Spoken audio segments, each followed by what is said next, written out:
आंखें खोलिए परम श्रेष्ठ। देखिए कितना अन्याय हो रहा है। सुरुचि ने कितनी निर्ममता से उस नन्हे से बालक का हृदय तोड़ दिया।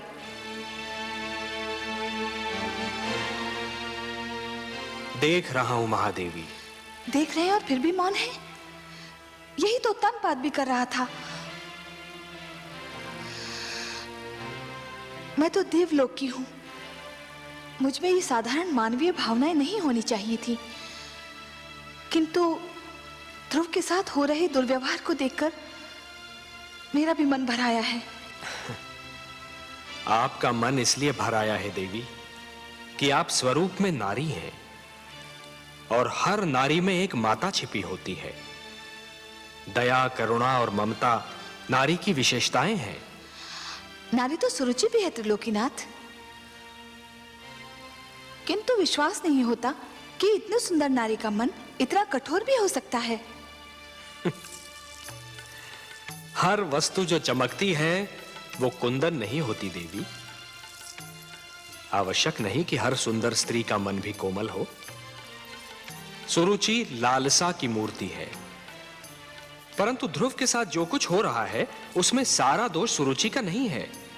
सबसे बड़े दोषी तो महाराज उत्तानपाद हैं। परिवार मानव समाज की सबसे छोटी परंतु सबसे महत्वपूर्ण इकाई है। हमने पृथ्वी पर रहने वालों के लिए कुछ नियम दिए हैं और उनके अनुसार एक पिता परिवार का स्वामी होता है। पुत्र को प्यार देना, उसका संरक्षण करना पिता का कर्तव्य है। परंतु महाराज उत्तानपाद सुरुचि की सुंदरता पर मोहित होकर अपने कर्तव्यों से मुख मोड़ रहे हैं देवी। एक पिता ब्रह्मा भी होता है और विष्णु भी। वो जन्म भी देता है और पुत्र का पालन पोषण भी करता है। उत्तानपाद ने ब्रह्मा का धर्म तो निभाया, परंतु हमारा धर्म नहीं निभा पाए। तो फिर अब क्या होगा नारायण? मानव स्वभाव में संघर्ष की शक्ति भरी है हमने। ध्रुव को भी हमने इसी शक्ति से संपन्न किया है देवी। किंतु हे सर्वश्रेष्ठ, ध्रुव तो अभी बहुत छोटा है। उसमें संघर्ष शक्ति हो भी तो वो उसका प्रयोग कैसे करेगा? देवी, संघर्ष का संबंध आयु से नहीं, इच्छा शक्ति और मन की लगन से होता है। भड़कती हुई ज्वाला पहले छोटी सी चिंगारी ही होती है। ध्रुव भी एक छोटी सी चिंगारी के समान है। यदि उसे भड़कती ज्वाला बनना है तो उसे स्वयं की शक्ति को पहचानना होगा। आप स्वामी हैं, विश्वेश्वर हैं। आप जो कहते हैं उसका भेद भी केवल आप ही जानते हैं।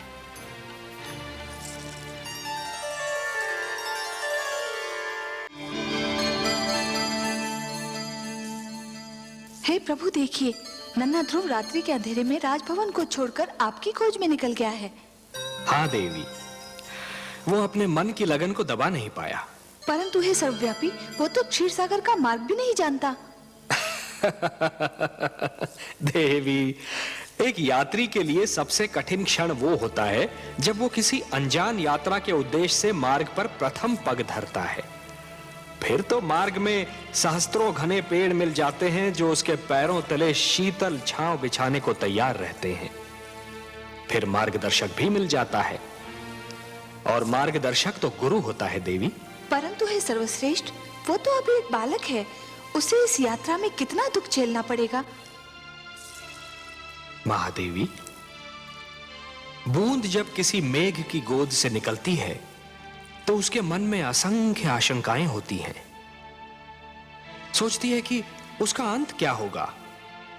क्या वो किसी मरुस्थल की सुलगती रेत पर गिरेगी और सूख जाएगी, या किसी सुलगते अंगारे पर गिरेगी और भस्म हो जाएगी, या फिर किसी कांटे पर गिरेगी और उसका शरीर छलनी हो जाएगा।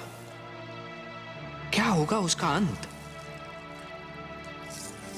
परंतु जब वो किसी सीप के मुख में गिरती है और मोती बन जाती है, तब उसे यह ज्ञान होता है कि उसकी यात्रा शुभ थी।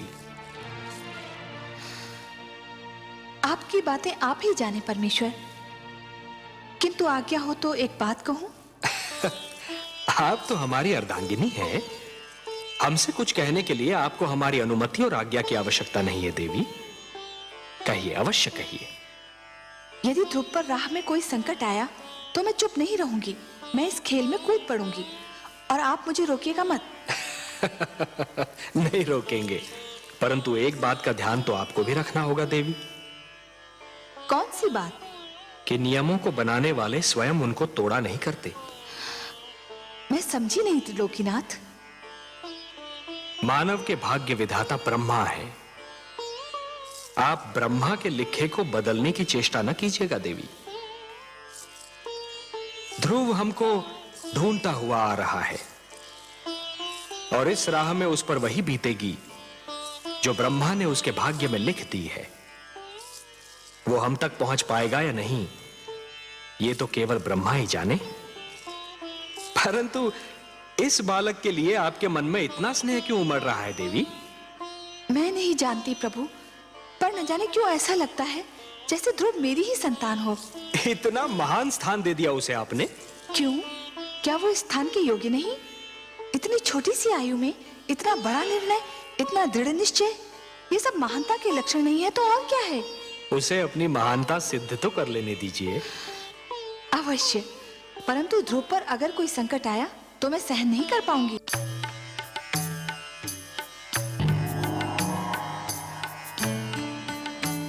आइए महादेवी, आइए। आज तो आपने हमको भी अचरज में डाल दिया। अचरज में? और वो भी आपको मायापति? मेरी किस बात से आपको आश्चर्य हुआ? शीतल जल यदि दहकती अग्नि बन जाए, चंद्रमा ठंडी चांदनी के स्थान पर यदि तपती धूप छिटकाने लगे, पुष्प की कोमल पंखुड़ी यदि धारदार कटार बन जाए तो आश्चर्य नहीं होगा देवी। अपने पुजारियों पर धन की वर्षा करने वाली देवी को जब हमने ध्रुव के शत्रुओं पर विष की वर्षा करते देखा तो हमें भी कौतूहल हुआ। मैं क्या करती नारायण, मुझसे रहा नहीं गया। वो हत्यारे अगर ध्रुव के प्राण ले लेते तो मैं स्वयं को कभी क्षमा नहीं कर पाती। आप जानते हैं ना, वो हत्यारे ध्रुव के प्राण लेना चाहते थे। जानता हूं, भली भांति जानता हूं, और कुछ और भी जानता हूं। क्या? यही कि हो सकता है कि विधाता ने ध्रुव के भाग्य में यूं मरना लिखा ही न हो। उसके भाग्य में यह लिखा हो कि आप उसके प्राणों की रक्षा करेंगी और अपने ममतामयी हाथों से उसे थपकियां देकर सुलाएंगी, क्योंकि देवी होता तो वही है जो भाग्य में लिखा है। मैं नहीं जानती, लेकिन उस बालक को देखकर मेरे मन में ममता का सागर उमड़ने लगता है। नारायण, वो कितनी लगन से आपको ढूंढ रहा है। आप स्वयं जाकर उसे अपने दर्शन क्यों नहीं देते? हम विधाता के कार्यों में हस्तक्षेप नहीं कर सकते देवी। विधाता के कार्यों में हस्तक्षेप नहीं कर सकते। ध्रुव को वो सब मिलेगा जो उसके भाग्य में लिखा है।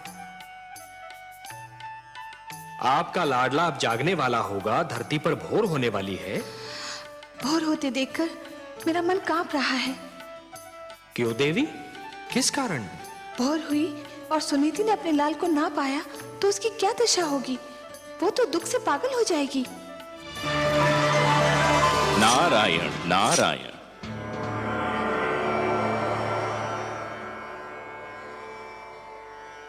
आज बहुत प्रसन्न दिखाई दे रहे हैं देवर्षि। प्रसन्न क्यों ना हूं सर्वेश्वर। धरती पर जब कोई अनुपम घटना घटती है तो मन इस प्रकार से खिल उठता है मानो बसंत बयार बहने से मधुबन। और आज तो मैंने वो दृश्य देखा जिसे देखकर मैं आनंद विभोर हो उठा। मुझे ज्ञात नहीं था कि कभी कभी किसी के कड़वे वचन भी कानों में अमृत रस घोल दिया करते हैं। तो अपनी प्रसन्नता हमसे नहीं बांटेंगे देवर्षि? आपसे क्या छिपा सकता हूं, आप तो विश्वव्यापी हैं। परंतु विश्वास कीजिए, आज महाराज मनु ने अपने पुत्र को ऐसी खरी खरी सुनाई कि मेरा मन तो झूम उठा। उत्तानपाद पर सुरुचि की मोह माया का जो रंग चढ़ा हुआ था वो तो ऐसे उतर गया जैसे बरखा की बौछार पड़ने से वृक्ष पे जमी धूल उतर जाती है। मनु ने वही किया जो एक परिवार के सर्वे सर्वा को करना चाहिए था। नई पीढ़ियां जब अकारण ही आवेश में आकर अपने पूर्वजों के बनाए हुए अच्छे नियम तोड़ने लगे, सुंदर परंपराओं का त्याग करने लगे और अपने संस्कारों से विमुख होने लगे, तो बड़ों का कर्तव्य है कि उन्हें भटकने पर टोकें, पतन से रोकें। जिस प्रकार एक अंकुश मदमस्त हाथी को अनियंत्रित होने से रोकता है, उसी प्रकार बड़ों का उपदेश छोटों को भटकने से रोकता है। परंतु मुझे आश्चर्य तो इस बात पर हुआ कि उत्तानपाद चुपचाप सिर झुकाए अपने पिता की फटकार सुनता रहा। इसमें आश्चर्य की कोई बात नहीं है देवर्षि। जिस प्रकार देर तक सोने वाले को सूर्य की तीव्र किरणें जागने के लिए विवश करती हैं, उसी प्रकार मनु के कटु वचन ने उत्तानपाद को झंझोड़ना चाहा था। और पुत्र को भी पिता का इसी प्रकार आदर करना चाहिए, क्योंकि पिता ने पुत्र से अधिक जीवन जिया होता है। पिता के अनुभव पुत्र के अनुभवों की तुलना में कहीं अधिक विशाल, अधिक व्यापक और समय की कसौटी पर अधिक खरे उतरे हुए होते हैं। देवर्षि, नवीन पीढ़ियों को भी यह जान लेना चाहिए कि जीवन मार्ग पर उनके पहले के यात्रियों, उनके पूर्वजों के पदचिन्ह उन दीपकों के समान हैं जो उन्हें सही राह दिखाते हैं। मनु ने उत्तानपाद को उचित मार्ग दिखाया। उचित मार्ग? आपकी लीला भी विचित्र है मायापति। आपने ध्रुव को अपनी ही खोज में भेज दिया और उधर महाराज उत्तानपाद ध्रुव की खोज के लिए निकल रहे हैं। और इस बात को आपसे अच्छा और कौन जान सकता है कि ध्रुव का आप तक और उत्तानपाद का ध्रुव तक पहुंचना कितना कठिन है।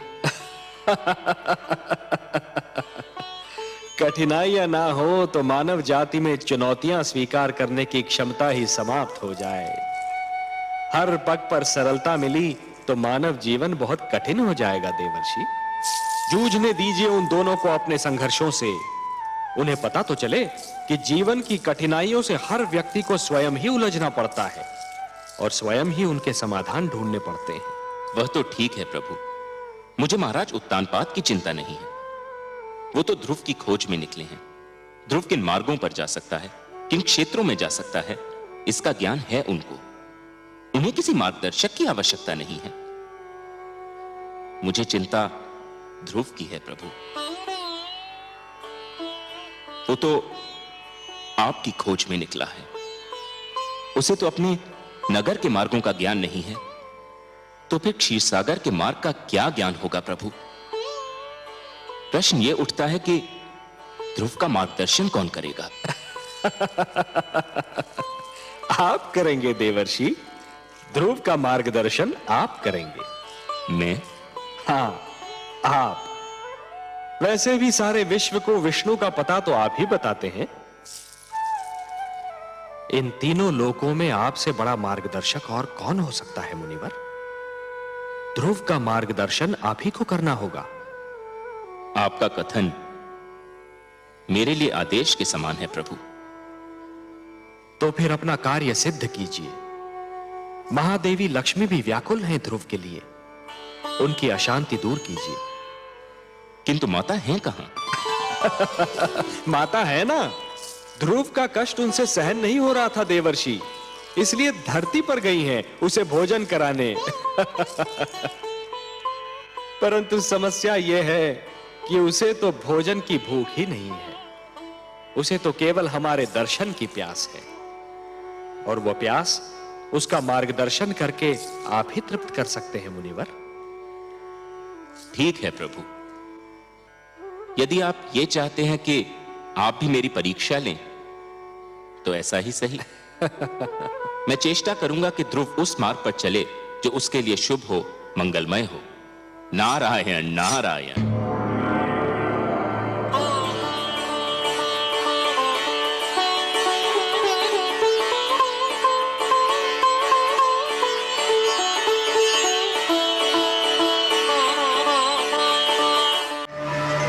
नारायण नारायण। आइए देवर्षि आइए, स्वागत है आपका। बताइए, तो क्या आपकी कृपा दृष्टि हुई ध्रुव पर? क्या आपका मार्गदर्शन मिला उसे? ध्रुव का मार्गदर्शन आपने भी किसके पास भेज दिया था मुझे?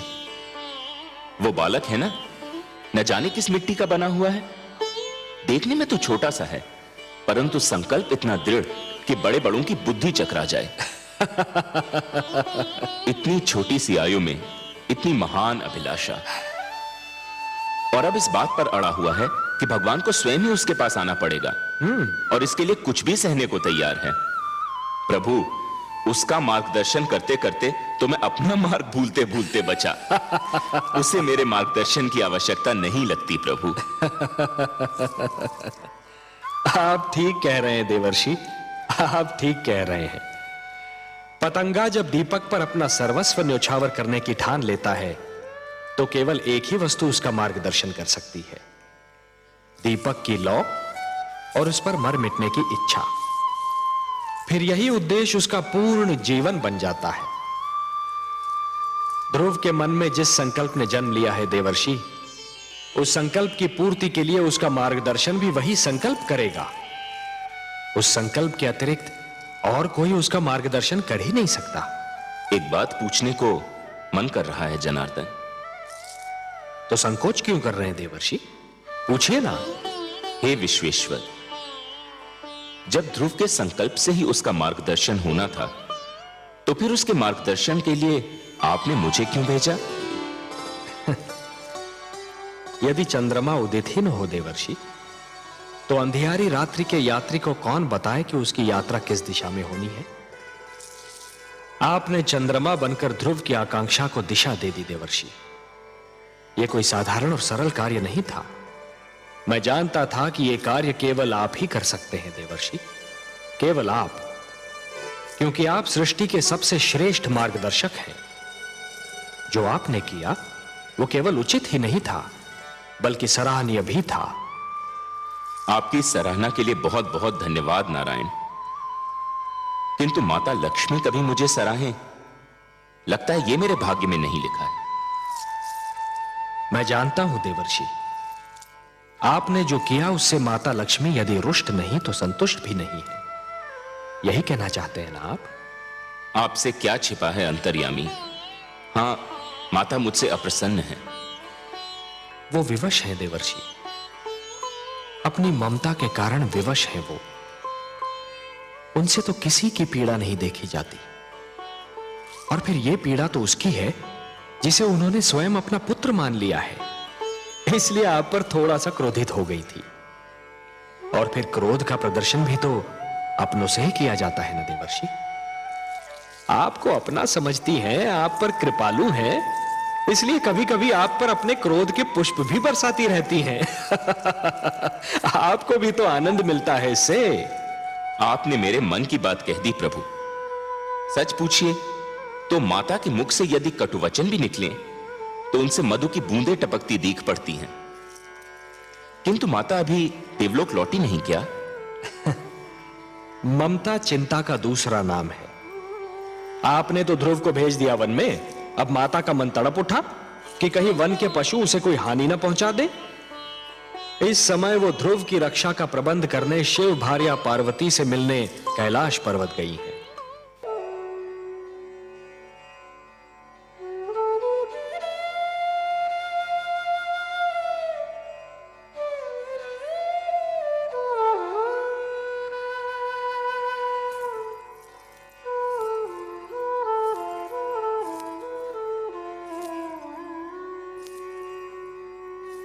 आपका मुख आपके मन का दर्पण है देवी। मन में चिंता हो तो उसकी छाया आपके मुख पर कहीं दूर से दिखाई देने लगती है। और आज तो आप सिर से पांव तक चिंता की मूर्ति बनी हुई हैं। सब कुशल तो है? कुशल कहाँ कमल नयन। देवर्षि नारद को न जाने समस्याएं खड़ी करके क्या आनंद आता है। एक और नई समस्या खड़ी कर दी उन्होंने। अब कौन सा नया पुष्प खिलाया उन्होंने? पहले तो उसे वन में तपस्या करने के लिए छोड़ दिया। मुझे यही चिंता क्या कम थी कि वन के पशुओं से उसकी रक्षा कैसे होगी। और अब उन्होंने ध्रुव को आदेश दिया है कि आहार भी त्याग दे। देवर्षि ध्रुव के गुरु हैं। गुरु की आज्ञा का पालन करना शिष्य का कर्तव्य होता है। गुरु तो भगवान से भी बड़ा होता है। इसका अर्थ यह हुआ कि आप भी देवर्षि से सहमत हैं? वो तो नन्हा सा बालक है। तनिक सोचिए तो, आहार त्यागने से उसकी क्या दशा हो जाएगी।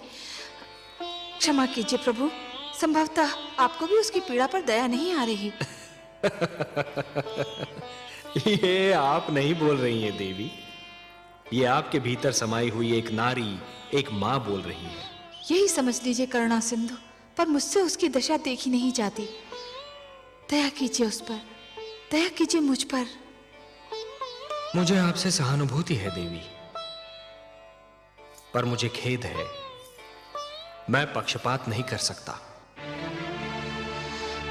पक्षपात? कैसा पक्षपात प्रभु? धरती पर मनुष्य लोक में मेरे अगणित भक्त हैं।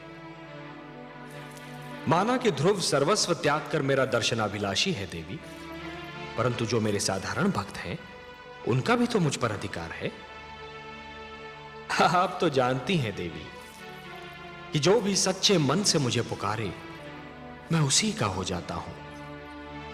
तो फिर यह कैसे संभव है देवी कि मैं अपने असंख्य भक्तों को भूलकर केवल एक बालक को कृतार्थ करूं?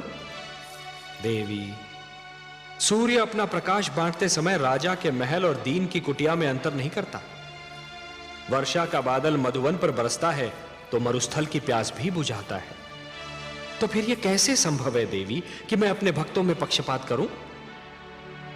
हे महादेवी, ये मत भूलिए कि ईश्वर भी ईश्वरत्व के नियम से बंधा है, और ईश्वरत्व का नियम है समानता। मेरी दृष्टि में समस्त मानव जाति समान है। मैं धरती पर जा अवश्य सकता हूं देवी, किंतु समस्त मानव समूह के कल्याण के लिए, केवल किसी एक के कल्याण के लिए नहीं।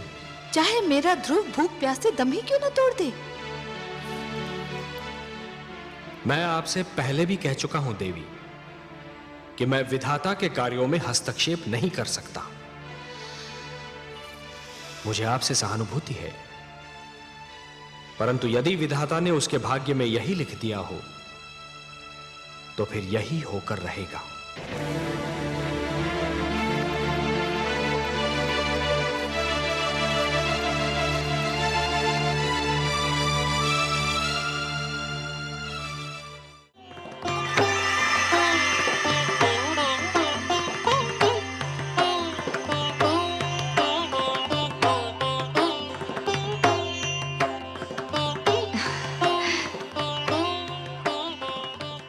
क्या हुआ स्वामी?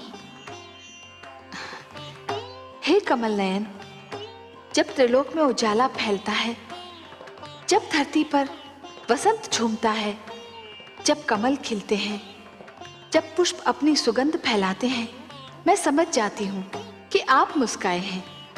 ये सारे दृश्य आपकी मुस्कान की ही छवि हैं। विधाता ने मुस्कान की रचना ही इसलिए की कि वो आपके अधरों की शोभा बढ़ाए। पर अभी अभी मैंने आपके अधरों पर जो मुस्कान देखी, उसमें एक विचित्र ज्योति, एक अद्भुत प्रकाश दिखाई दिया मुझे। जैसे आपके अधरों से मुस्कान नहीं, किरण फूट रही हो। कोई मुझे आनंद विभोर कर रहा है देवी। अवश्य ही सृष्टि के किसी भाग में भक्ति के प्रकाश का उदय हो रहा है। मुझे एक विचित्र आनंद का अनुभव हो रहा है। हो न हो, ये मेरे ध्रुव की भक्ति का ही चमत्कार है। उसके रोम रोम में केवल आप ही बसे हैं सर्वेश्वर। उसके हृदय में झांक कर देखे तो केवल आपकी छवि ही दिखाई पड़ेगी।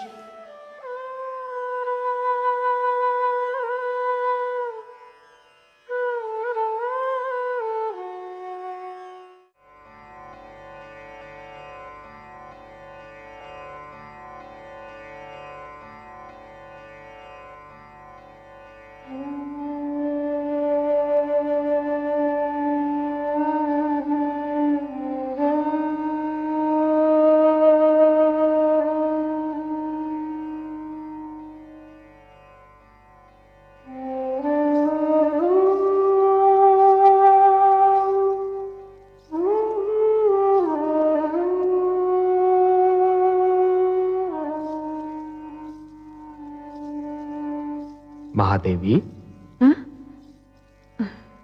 मैं तो समझ रहा था कि आपकी सारी चिंताओं का अब अंत हो चुका होगा। आपके पुत्र ध्रुव ने जो भी कामनाएं की थी, वो सारी पूर्ण हो गई हैं। और जो वचन मैंने उसे दिए थे वो भी पूर्ण हो गए हैं। पर आप तो अब भी चिंता की मूर्ति बनी हुई हैं, क्या सोच रही हैं? हे कमल नयन, आपके सुंदर मुख से जो पावन बोल निकलते हैं वो तो मेरे हृदय पर अंकित हो जाते हैं। आपने एक बार कहा था कि धरती पर आपके अगणित भक्त हैं। ध्रुव का कल्याण तो हो गया, पर उससे केवल एक का कल्याण हुआ है, और भक्तों का कल्याण कैसे होगा? जो ज्ञान, जो प्रकाश ध्रुव को मिला, उस पर तो समस्त मानव जाति का अधिकार है। ये ज्ञान, ये प्रकाश उनको कैसे मिलेगा? ये जीवन के नियम उन्हें कौन बताएगा? वाह देवी वाह, आप केवल हमारी वामांगी नहीं हैं, आप तो हमारे विचारों की संगिनी भी हैं। आपने अभी जो कहा वास्तव में चिंता का विषय है, और हम आपके आभारी हैं कि आपने इस चिंता को व्यक्त कर दिया। मानव कल्याण ही तो हमारा परम उद्देश्य है। हमें ज्ञान का प्रकाश मानव तक पहुंचाने के लिए कुछ दीप प्रज्वलित करने होंगे।